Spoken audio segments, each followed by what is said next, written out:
Our main story tonight concerns undercover policing. It's not just a staple of movies and TV shows, it's something cops do in real life too, to catch people suspected of breaking laws, both big and small, as this woman discovered.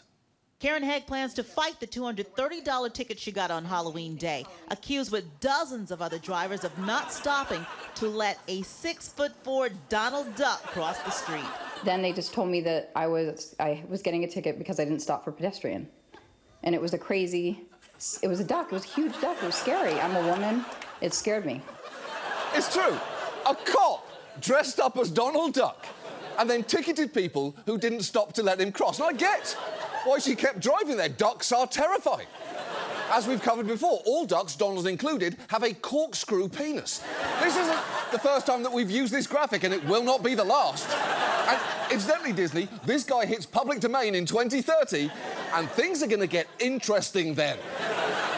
That is just one of many instances where cops have set up so-called stings. In the past 4 decades, sting operations of all types have become a major part of law enforcement in the US. There are stings targeting drug dealing, sex work, terrorism, tax fraud, drunk driving, poaching, and a host of other crimes, including, as you've just seen, failure to yield to a gigantic duck.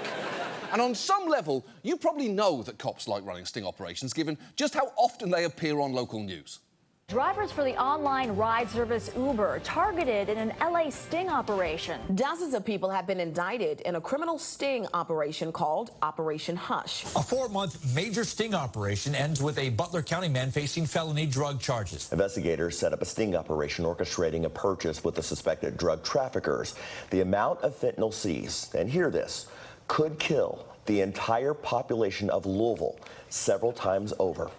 Wow. Is that anchor okay? Cops say there was enough fentanyl to annihilate this godforsaken town, leaving behind nothing but a desert of crow-pecked bones future generations will only refer to as the Shadow Place. Up next, we'll take you inside Louisville's new aquarium, which, and hear this, contains enough water to drown us all several times over. But while stings are often celebrated as triumphs on the news, when you start digging into them, the details can quickly become questionable at best.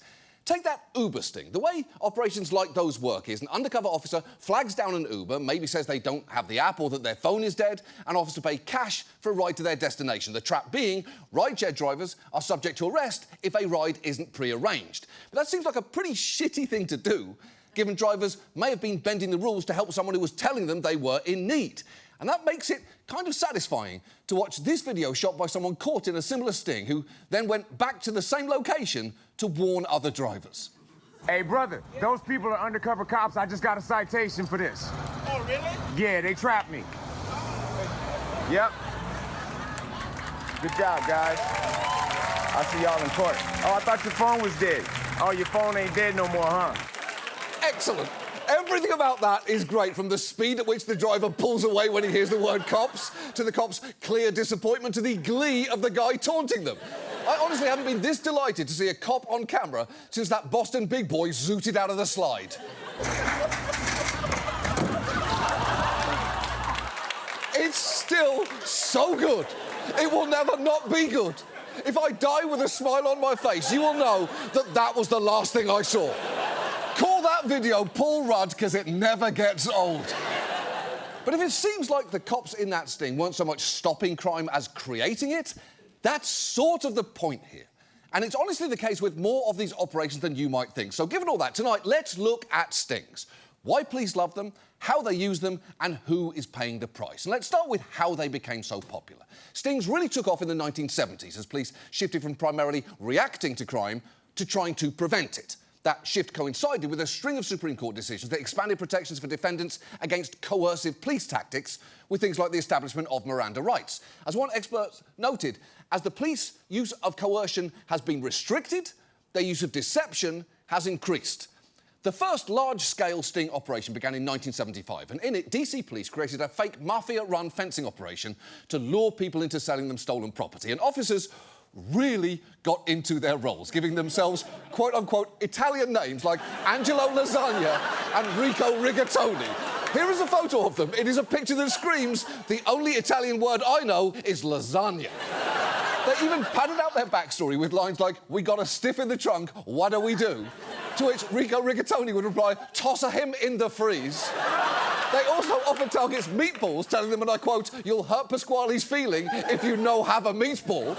Ultimately, they wrapped up the sting by inviting everyone who'd sold goods to them to a giant party where a police sergeant played Don Corleone and had attendees kiss his ring as he told them they were under arrest, all while one agent sang "When the Moon Hits Your Eye Like a Big Pizza Pie" as he put handcuffs on them, and wow, that's a lot of stereotype. But that sting was viewed as such a success, the federal government started giving local police money to emulate it, and departments around the country began doing their own versions. And the appeal of stings was obvious. As this news report from 1979 explains, catching people on tape makes for very easy prosecutions. Around the country, officials have had great success in court with sting evidence. In Memphis, all but 8 of the 1,500 sting defendants pleaded guilty.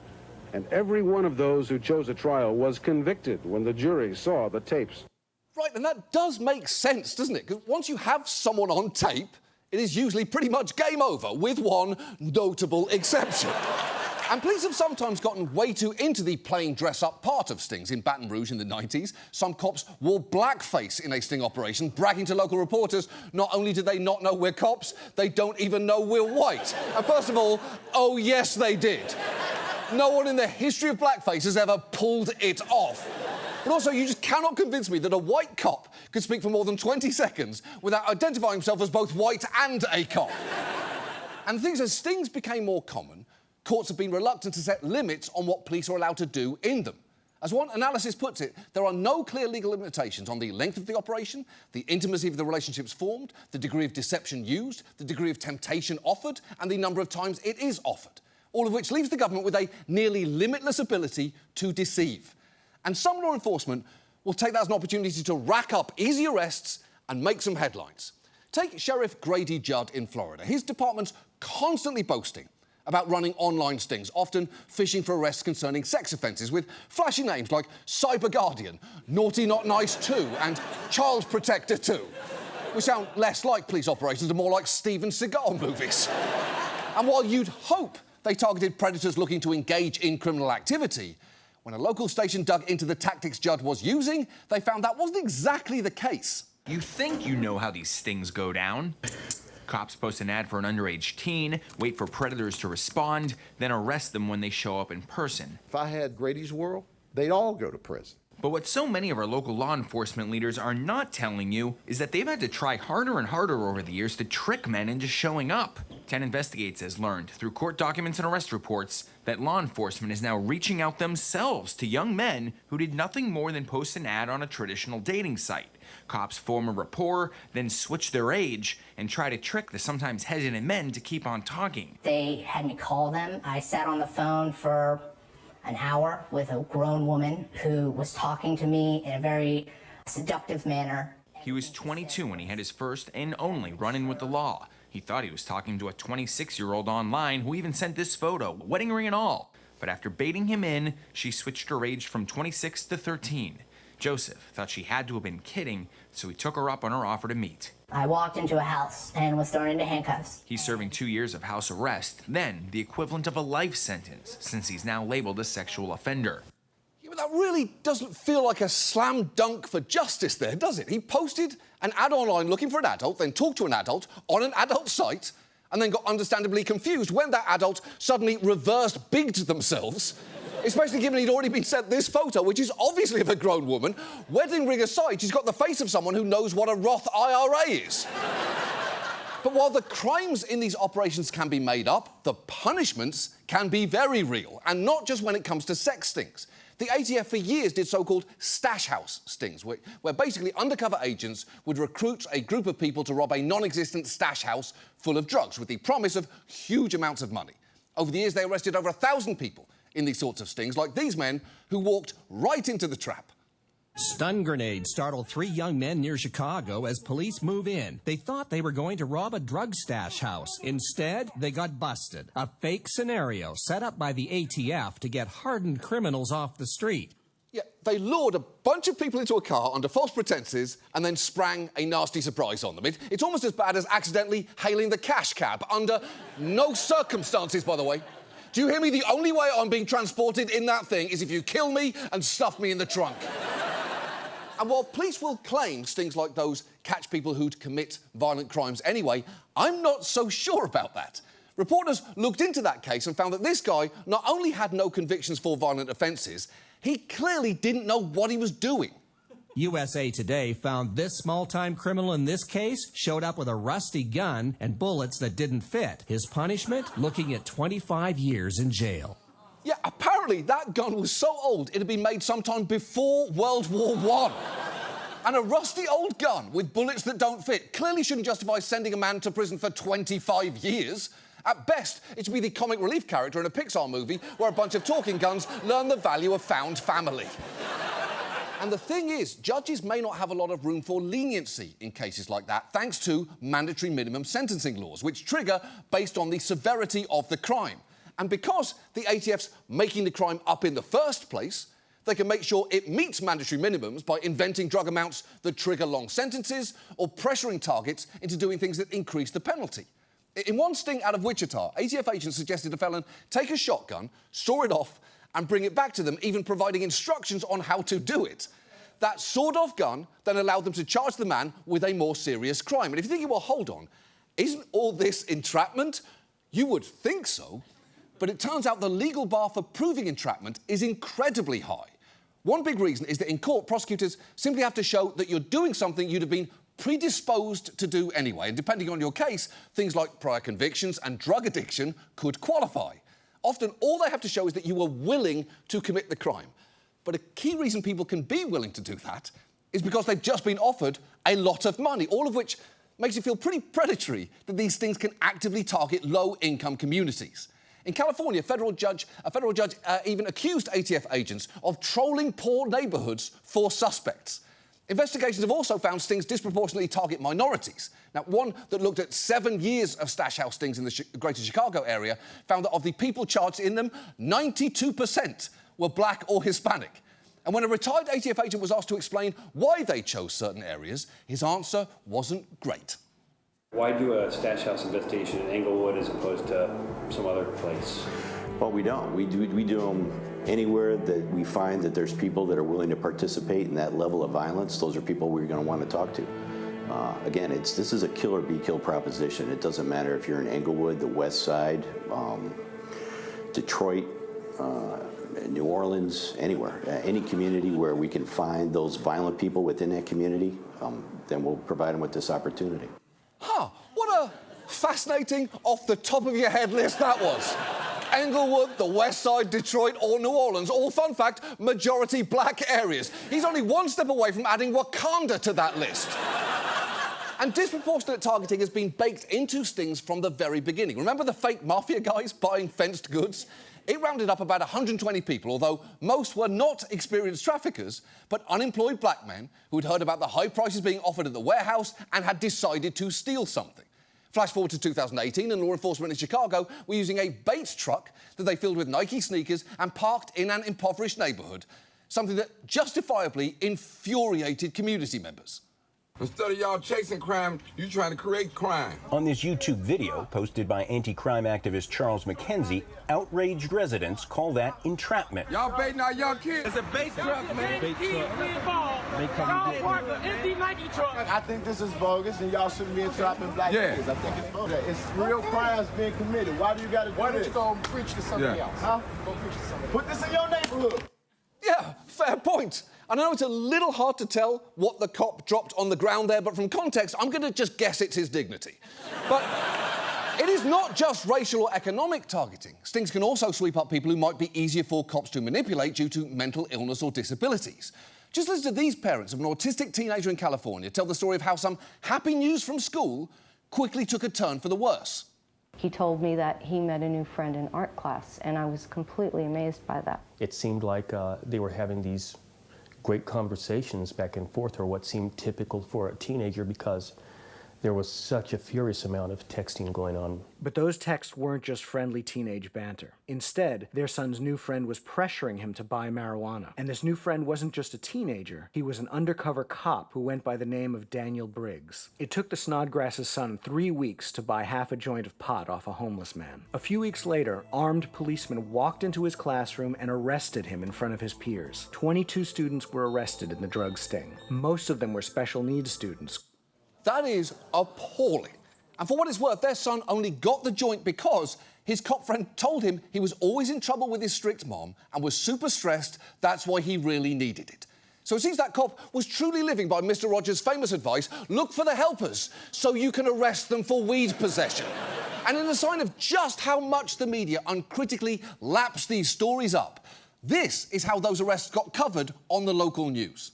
Riverside County Sheriff's deputies have smashed an illegal drug ring operating out of 3 high schools in Temecula. 22 students were taken into custody. It was like 21 Jump Street. Deputies say during the investigation, they seized all types of drugs, meth, cocaine, LSD, and ecstasy. Chaparral High School also had students escorted by police off campus. This picture shows one of 5 arrests made there. That kid on the screen there was the one who spent weeks trying to buy half a joint for his friend because he was worried about him. But I can see why the news didn't lead with that angle. Cops bust massive drug ring is a much cooler story than cops manipulate/arrest autistic teen. And it goes way beyond school drug busts. An investigation into another ATF practice of setting up fake stores to buy drugs and guns found them repeatedly manipulating people with disabilities. In one case, agents set up a fake smoke shop in Portland and paid a 19-year-old who was mentally disabled and his friend to promote their store by, and this is true, getting a large tattoo on their necks of the fake shop's emblem, which was a giant squid smoking a joint, which is utterly despicable. And when a judge later reprimanded a government lawyer for that, I'd argue she did it in far too casual a manner. But the agent, it was government money that was used to pay for the tattoos? I believe so. Could you send a message back to, which agency was doing it? ATF. That it's really a bad idea. Nothing unlawful about it, but not a good idea. Not a good idea? Look, there is a time to be polite, but finding out agents just use taxpayer money to tattoo a teen with mental disabilities is not it. In fact, I looked up that exact situation in Emily Post's book of etiquette, and her advice just says, fuck those fuckers sideways with a rusty fork. I didn't say that, Emily Post did, so you know it's official. And if it wasn't enough for cops to prey on disabled or desperate people, there is one more way they can make things easy on themselves with stings, and that is by using confidential informants, or CIs. Basically, people they convince to go undercover on their behalf, sometimes by paying them, but often by taking people they've already arrested and pressuring them to work as CIs to obtain their freedom. As this ex-cop readily explains, using these sources can really speed things up when it comes to making a case. If you had not been able personally to use confidential informants, would you have been as effective? Nowhere near as effective. You really feel you need this? I know I would not. I may have to watch a house for days or weeks to establish probable cause. My informant goes in and makes a buy out of it, and I have my probable cause in 5 minutes. Look, I will concede that man in particular is going to have a hard time going undercover because if you showed me that guy and gave me 3 guesses what he does for a living, they'd be in order: cop, cop, and guy who plays cop in porn. And the appeal for police in CIs is obvious. They're people who may already be known and trusted in their community, and crucially, as civilians, they're subject to even fewer rules and restrictions than cops regarding conduct during an investigation. But there are some obvious issues here. First, because CIs can be paid or working under the threat of jail time, they can be under huge pressure to produce whatever info cops need, whether it is reliable or not, meaning they might well fabricate information. Also, cops can look the other way at crimes their CIs have committed or even continue to commit while they are working for them. And finally, if you're thinking pressuring untrained civilians into doing the job of undercover cops feels like it could end badly, you're right about that. There have been multiple stories of CIs being assaulted or murdered in the course of working for the police. In fact, as this expert points out, there are a whole host of issues CIs raise, but the limited nature of disclosure on these operations means we don't know the full extent of any of them. There is no law enforcement entity or official in this country that knows how many informants there are, how many crimes they solve, and how many crimes are tolerated by law enforcement, by the informants that they run. Exactly. And it is probably not a great sign that we have less information about confidential informants than we do about how many toilets Meghan Trainor and her spy kid husband have. And it's not just information on confidential... You know what, I don't think I was actually clear about that. They have two. They have two toilets right next to each other so they can piss and presumably shit together without breaking eye contact. That is from their old house. They've since moved and are opting for a, quote, knees-to-knees setup. Yeah, I don't like knowing this about them either, but at least we're on the same page now. Anyway, it's not just information on confidential informants. Public data on stings in general is extremely limited, partly because they're usually not subject to public disclosure laws. And that, mixed with a near limitless ability for cops to target anyone they want, is a truly dangerous combination. And if you want to see everything that we've discussed tonight in one place, just look at counterterrorism stings. After 9/11, the FBI went hard in trying to preemptively stop the next big terror attack. One hallmark of this involves stings targeted at Muslim communities. And these cases resulted in a lot of convictions. A survey 2 years ago found that out of 992 terrorism defendants since 9/11, just 3 have been acquitted and 4 have seen their charges dropped or dismissed, giving the Justice Department a near-perfect record of conviction when it comes to terrorism cases. But that same report also found that the majority of defendants had no direct connection to terrorist organisations at all, and over a third had been caught up in FBI stings. And some of those were incredibly dicey, like the case of these 4 men in Newburgh, New York, who the FBI claimed planned to attack synagogues and an airport. And at the time, they trumpeted the arrests as a huge deal. We have breaking news. The FBI says it has thwarted a terror plot. Federal investigators say the suspects are 4 men with a shared hatred for America. According to the FBI, the 4 men intended to carry out their plan today. The good news here is that our FBI and our NYPD did a very, very good job. The fact that we've been able to penetrate these groups early on, they were being monitored for close to a year. This is truly a textbook example of how a major investigation should be conducted.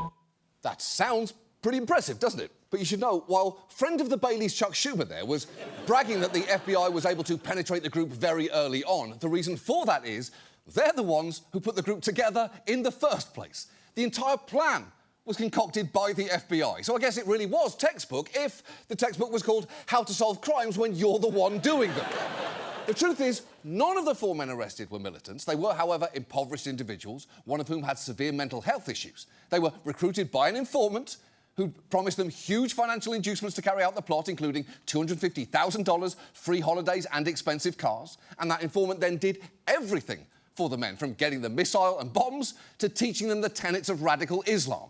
One of their attorneys actually summed up the whole situation pretty succinctly. The government conceded at trial that these 4 defendants never had a plan, never had done this before, had no technology ability to this, had no access to these kind of weapons, had no access to the money to make these kind of bombs, had no access to terrorists to come up with the ideas, had no access to anything. Even cars. These 4 defendants were no more capable of firing a Stinger missile or creating a bomb than, you know, Tony the Tiger could make a bomb, Frosted Flakes bombs.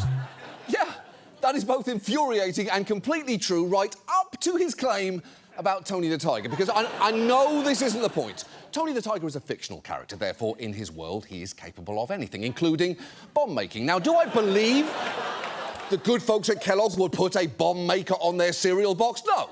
But could Tony conceptually build a bomb in the universe he inhabits? Of course he could, and by that logic, you can make the case that he was actually more equipped to do terrorism than these people the FBI railroaded for no fucking reason. Ultimately, the men were sentenced in 2011 to a mandatory minimum of 25 years in prison. Although 3 years ago, the judge in their case granted a motion for compassionate release, calling their conduct heinous, but acknowledging the real lead conspirator was the United States, which, depressingly, is pretty much modern world history in a sentence. And you can see just how tempting it is for law enforcement to do this, especially whenever there is a panic about a certain population. More recently, it has been immigrants. You may remember when Trump and the media were freaking out about that video that supposedly proved Trend Aragua gangs were taking over Colorado apartment complexes. It was undeniably a frightening image. And in the wake of that, the ATF ran a sting operation in that town with undercover agents offering large sums of money to Venezuelan immigrants to procure them guns and drugs. And last summer, DOJ officials called a press conference to proudly show off the results. In a matter of minutes, we learned this was far more than a news conference about arrests, drugs, and guns. The 10-month undercover operation produced 30 arrests, including 3 described as TDA leaders, along with 5 other alleged TDA members. The others labeled as actively involved in TDA criminal activity. TDA has brought its terrorism to the United States. TDA is real, it is dangerous, and we have made prosecuting TDA a priority in the District of Colorado. OK, so there is a lot to unpack there, from the elaborate work that went into their massive gun diorama to what is in those baggies, because it looks to me like Pink Panther jizz. But the thing is, as one reporter has since put it, the results of that sting in court have failed to back up the hype, because filings suggest most of the people charged weren't actually gang members at all, but a loose collection of impoverished and desperate immigrants drawn in by offers of cash. In fact, when it comes to those firearms, it's worth knowing many of the drugs and guns weren't in the defenders' possession before the government got involved. So the feds basically dangled money in front of a bunch of desperate people, said, go get us guns, and they did it. And all that really proves is that for enough money, you can basically get people to do anything, which, not for nothing, was, I believe, also the official slogan of the Riyadh Comedy Festival. The point here is, the long history of police stings has far too often left us with a bunch of fake crimes from manufactured criminals, resulting in very real punishments. And look, I am not saying the crimes you've seen people arrested for tonight don't happen. Of course they do. People do sell drugs in schools, traffic guns, plan terror attacks and molest children, and those crimes should be investigated. The problem with stings is they're an easy way for police to rack up arrests and sell the illusion that they're addressing these crimes, even when that may not actually be the case. Remember that county in Florida where Grady Judd loves to hold press conferences about his online sex stings? It's currently being sued by this woman, who came to them at age 12 because she'd been sexually abused by her adoptive father for years. The investigation by Judd's department was an absolute disgrace. The detective who handled her case failed to collect key evidence and, as her supervisor later wrote, conducted an interview of the girl using inappropriate questions and statements. Judd's department ultimately wound up charging the girl with giving false information to a law enforcement officer, for which she was placed on probation, and also made to write these letters of apology to both her abuser and the sheriff's office. It was only after she was abused again, during which she had the presence of mind to take photos and video of the incident on her phone, that her abuser was finally arrested and sentenced to 17 years in prison, which is clearly infuriating. She basically had to do that department's work for them. And it makes you think that maybe Grady Judd's office would have been a little better at protecting an actual child if they weren't spending all day pretending to be one online. Now, Judd never responded to us when we asked him about this, but apparently, I still have to tell you that they've called that woman's lawsuit frivolous and baseless. And I don't know, man, when you've made a literal child write a letter of apology to her rapist, I wouldn't be throwing the word frivolous around. I might just shut the fuck up about everything for the rest of my fucking life. But I guess reasonable people can agree to disagree there. And when you put all this together, it's hard not to conclude that stings might actually be doing more harm than good. So, what do we do? Well, I would argue at the very least, cops should be doing much less of them, and ideally, none of the stings where the goal is basically find anybody for anything. As one expert put it, if we're going to do stings, they should be narrowly focused on individuals who law enforcement have credible evidence may be planning to commit a serious or violent crime imminently, or who've already done so and are planning to do so again, which seems right to me.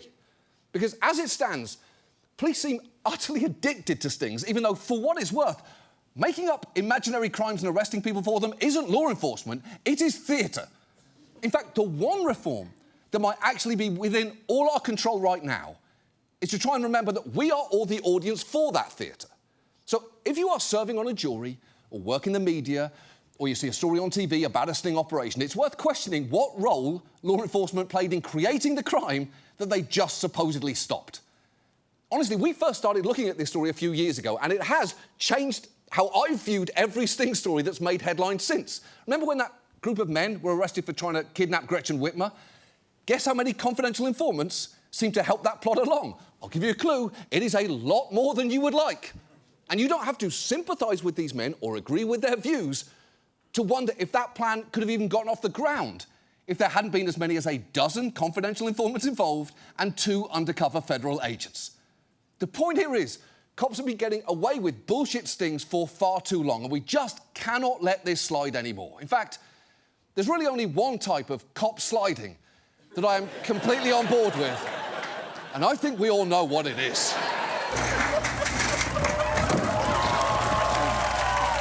Fuck you, Paul Thomas Anderson. That is the best picture of any goddamn year right there.